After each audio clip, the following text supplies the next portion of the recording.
Hey everybody, I'm James. Welcome back to Outdoor Insiders. Here we are today, sort of at the edge of where the swamp over here meets the forest over here. And right in front of me is a pretty unique situation going on. Now, out here on the eastern shore of Maryland, it's a very flat place. So we don't have a ton of these. And this is a spring. A spring is an aquifer underground, a big pool of water. And in some places, it can come up and out of the ground. If you've ever drank water from, maybe like Poland Spring or Deer Park, a bottled water, it's usually bottled spring water. But what's cool about this is it suggests that Native Americans would have had fresh drinking water in this area hundreds and hundreds of years ago. And if we look in here, we can see where the water is seeping out from under the ground. So there's a big pool of water, and as it builds up, it'll release cold, clear, fresh water, good enough to drink. And if we look inside our spring here, we can see some evidence of old oyster shells. Let's take a look at this. So I just dug under that tree root and I found this oyster shell, which oysters don't live in the middle of the forest. They don't live in swamps. They live in the Chesapeake Bay.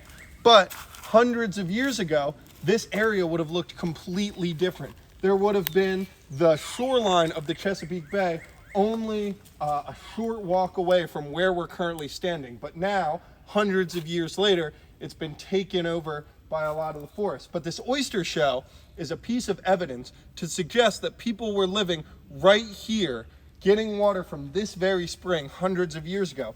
And what's cool about areas like this, where we have sort of wet lowland forest, is we get some pretty interesting plants. If we look behind where I was standing, we have this plant called arrow arum. It's all of these little arrow-shaped plants, and it's also called tuckahoe. And underneath the soil here, we would have a large root structure, tuber basically, and if you were to dig it up, you could let it detoxify in the sun, let the sun hit it, and all the toxins that were in the plant would then be leached out, and it would be safe to eat, and it can be ground up into a meal, which people in this area would have been eating as well. Now, if we come over here, we can see another pretty cool plant near these low-lying forest areas.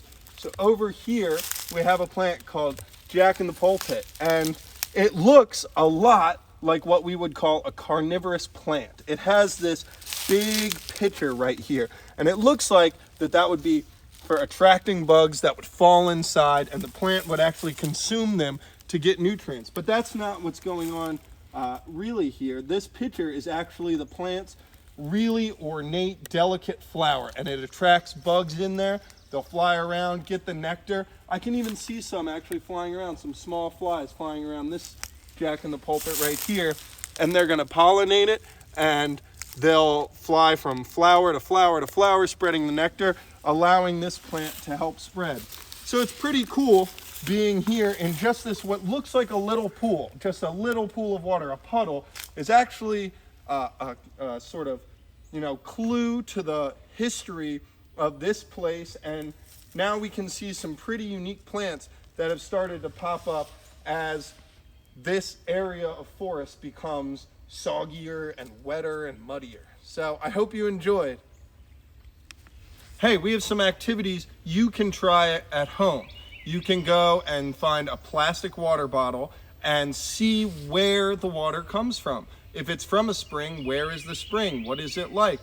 And for another plant activity, you can go online and you can look up and find other examples of plants that grow these pitchers, and you can see the similarities and differences between different types of pitcher plants. This is not a true pitcher plant like some of them are that you'll see, but see the similarities and differences for yourself. It's pretty cool to check it out.